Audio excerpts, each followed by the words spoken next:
Listen to me very carefully, chosen one. If you're feeling more isolated than ever before, if the distance between you and everyone else seems to be growing wider with each passing day, if you're watching relationships fade and connections dissolve without any effort on your part, this is not a punishment. This is not abandonment. This is not God forgetting about you. This is confirmation. You are not falling behind. You are light years ahead of schedule. And what you're experiencing right now, it's the universe's way of preparing you for a level of purpose so profound, so transformative, that your current circle simply cannot accompany you there. I know it hurts. I know there are nights when the silence feels suffocating, when you question whether something is fundamentally wrong with you.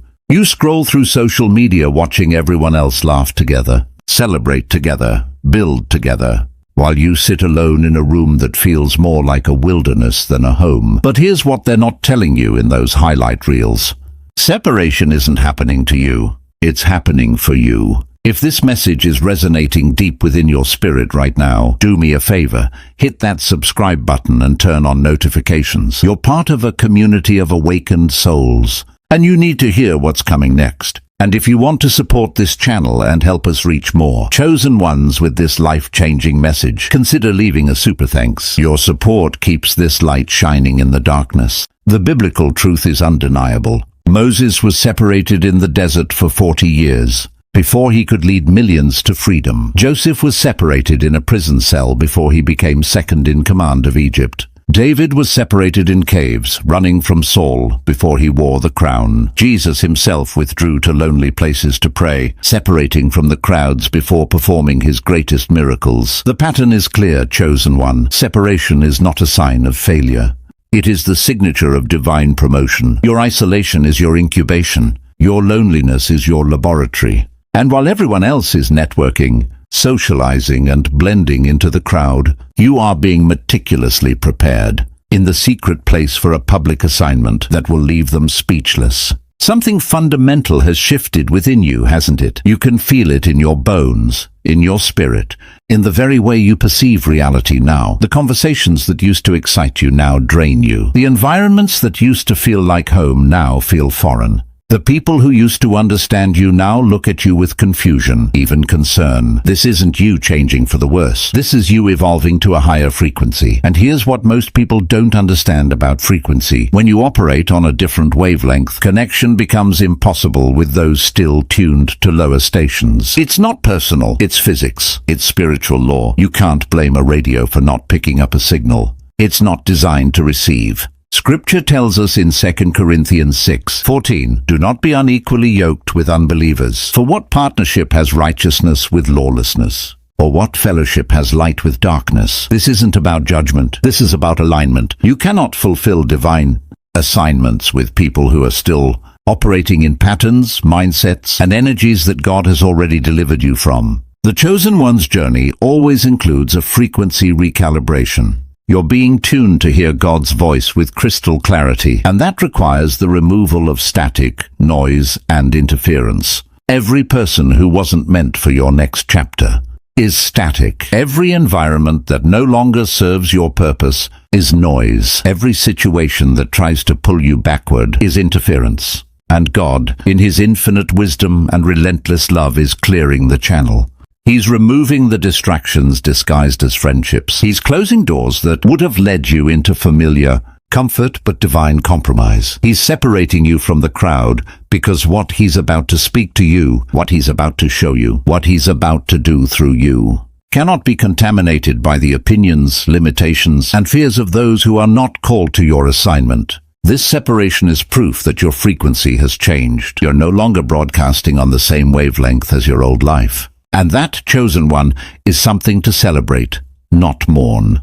The wilderness is not a detour. It is a divine appointment. It is not where God sends you when He's angry with you. It is where God takes you when He's ready to do something absolutely extraordinary through you. Every major biblical figure who impacted nations, transformed generations, and shifted the course of history had a wilderness season, not as punishment, but as preparation. Look at the pattern. Moses tended sheep in Midian's desert for 40 years. Stripped of his Egyptian identity, his royal entitlement, his self-sufficiency. In that isolation, God transformed a murderer with anger issues into the meekest man on earth, prepared to negotiate with Pharaoh and hear directly from the burning bush. Elijah was fed by ravens in the wilderness, learning dependence on divine provision rather than human systems. David wrote his most powerful psalms while hiding in caves, hunted like an animal, learning to worship in the darkness before he could rule in the light. Jesus fasted 40 days in the wilderness, confronting the enemy and his temptations alone, before launching the ministry that would redeem humanity. Do you see the pattern? The wilderness is God's training ground for world changers.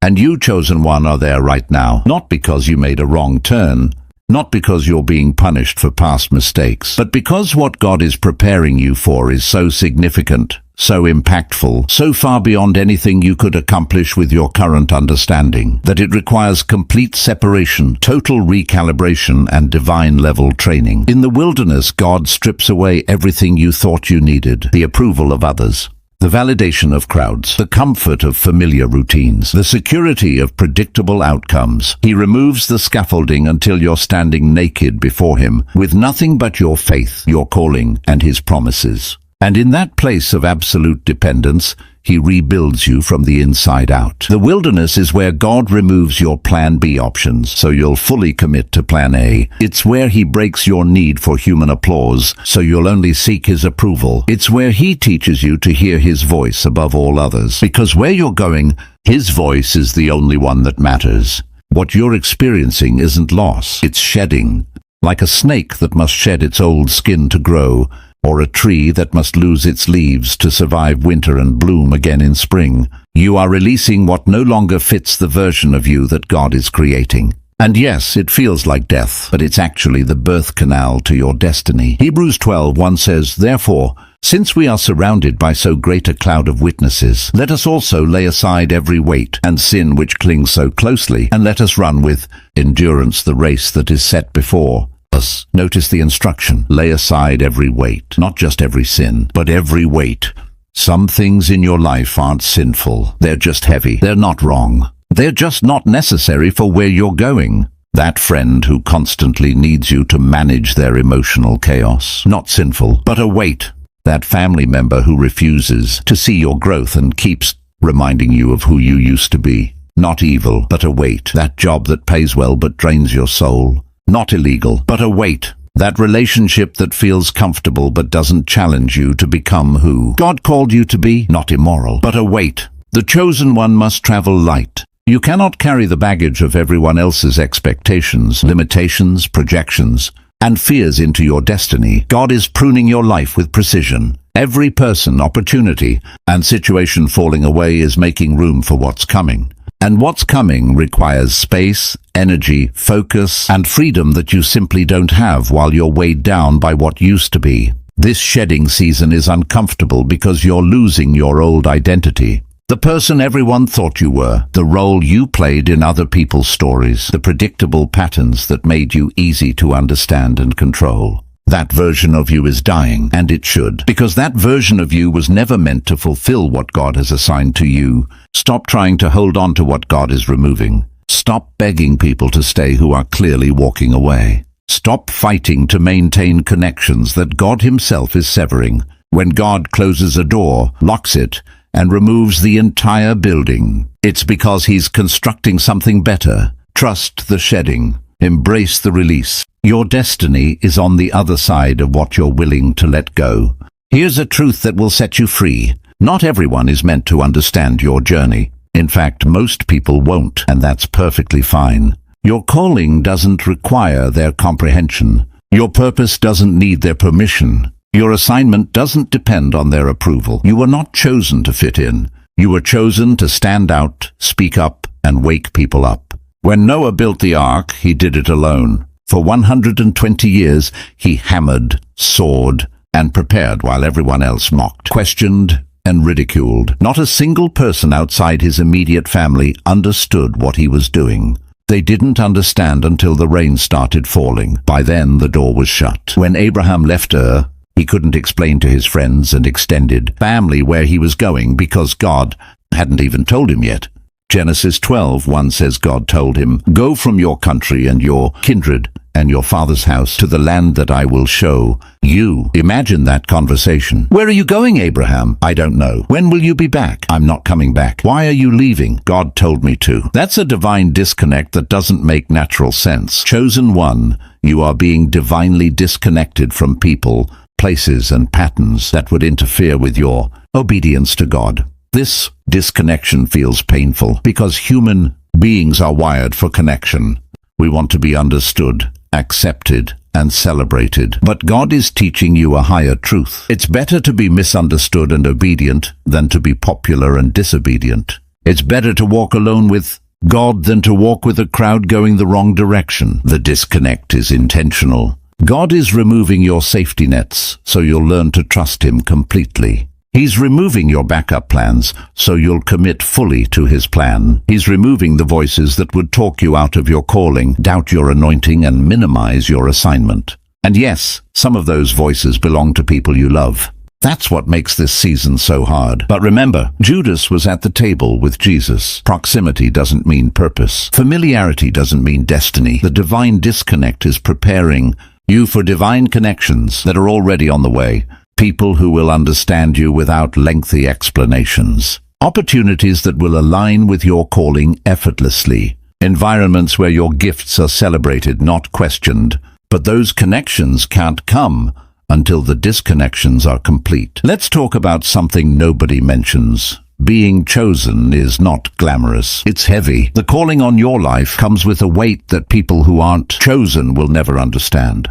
You carry things in your spirit that you can't articulate. You see things others don't see. You feel things others don't feel. You know things you were never taught. This is why you've always felt different. Why you never quite fit in anywhere, even in places where you should have belonged. Why small talk exhausts you and shallow connections drain you. Why you can be in a room full of people and still feel completely alone.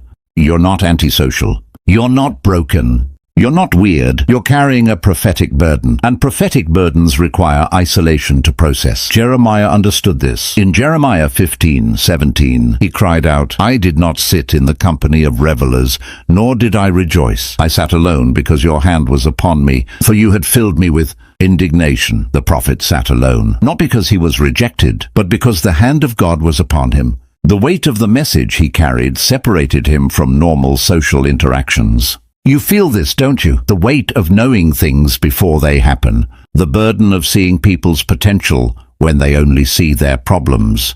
The exhaustion of being the one who holds space for everyone else's emotions while processing your own in private. The loneliness of walking a path that has no blueprint, no manual, no guarantee except God's promise that He'll be with you. This burden is why God separates you. You cannot process what He's downloading into your spirit in the presence of people who would misinterpret, minimize, or mock it. You cannot birth what God is planting in you while surrounded by people who would abort it with their doubt. The chosen one's burden requires a chosen one's solitude. But here's what you must understand.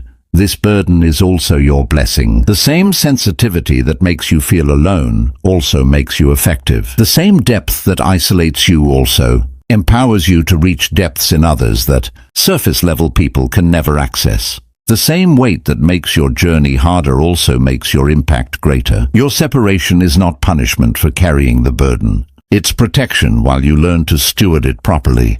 You want to know why you're being separated? Because you're growing at a speed that your current connections cannot match. Your spiritual evolution has accelerated to a pace that leaves others behind, not because you're better than them, but because your assignment requires it. And while they're meant to get there eventually, you're being pulled forward now. Think about it. When a student masters elementary concepts faster than their classmates, do they hold them back out of loyalty? No. They move them to advanced classes where the curriculum matches their capacity. When an athlete trains harder and develops faster than their team, do they bench them to keep the team comfortable? No, they move them to higher levels of competition where their skills can be maximized. God is doing the same with you. Your spiritual growth has accelerated beyond your current environment's capacity to support it. The conversations you're having with God are deeper than the conversations you're having with people. The revelations you're receiving are more profound than the content you're hearing in your current circles. The level of obedience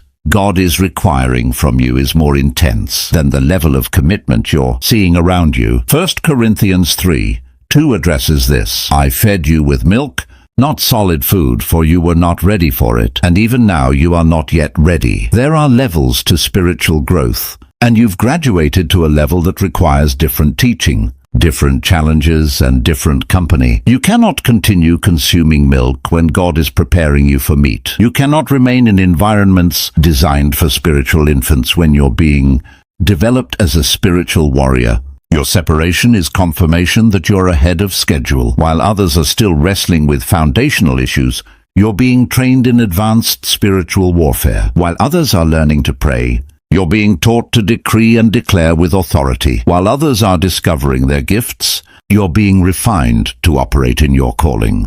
The pace of your growth is not accidental, it's intentional. God is accelerating you because the world is waiting for what He's preparing you to deliver. And here's the hard truth: not everyone can keep up. Not everyone is supposed to. Stop feeling guilty for outgrowing people, environments, and mindsets that God has already delivered you from. Your growth is not betrayal. Your evolution is not abandonment. You're simply becoming who you were always meant to be at the speed God has determined. I need you to hear this clearly. Your season of separation is temporary, but what you're building in this season is permanent. The isolation you're experiencing now is creating an insulation that will protect you later. The pruning that feels painful today is producing fruit that will feed nations tomorrow. And the people who don't understand your disappearance now will absolutely understand your reappearance later. Joseph's brothers didn't understand why he was dreaming about them bowing down to him. They didn't understand why he was different, why he carried himself with such confidence, why his father favored him. So they threw him in a pit, sold him into slavery, and assumed they'd never see him again. But Genesis 45 reveals the vindication. Then Joseph said to his brothers, "Come near to me, please." And they came near. And he said, "I am your brother Joseph, whom you sold into Egypt.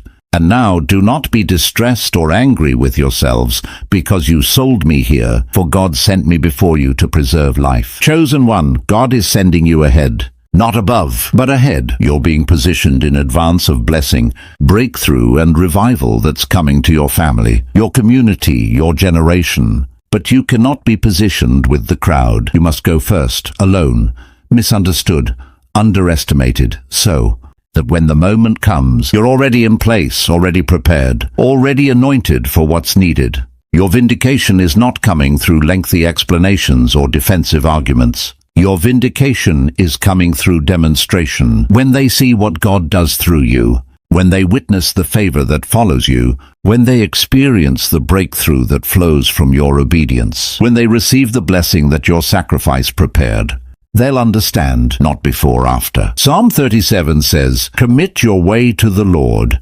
Trust in Him, and He will act. He will bring forth your righteousness as the light, and your justice as the noonday.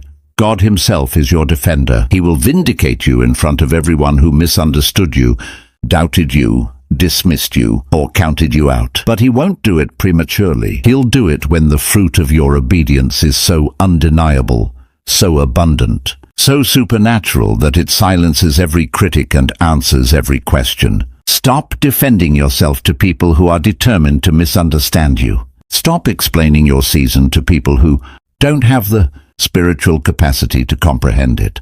Your vindication is coming, and it will be worth the wait. So here we are. Chosen one. You understand now that your separation is not a sign of failure, but a signal of favor. Not evidence of abandonment, but proof of advancement. Not punishment, but preparation. The question is, what will you do with this understanding? How will you navigate the remaining days, weeks, or months of this season? The mandate is simple: endure. James 1:12 promises, "Blessed is the man who remains steadfast under trial, for when he has stood the test, he will receive the crown of life, which God has promised to those who love Him." Your blessing is on the other side of your endurance. Your crown is waiting at the finish line. But you must remain steadfast. This means you continue praying even when you feel unheard. You keep worshiping even when you feel unseen. You maintain your integrity even when no one's watching. You honor your calling even when it costs you comfort. You trust God's timing even when it conflicts with your timeline. You stay faithful in the secret place, knowing that what you do in private, God will reward in public. Galatians 6:9 instructs us, "And let us not grow weary of doing good, for in due season we will reap if we do not give up." Your due season is coming. Your harvest is coming.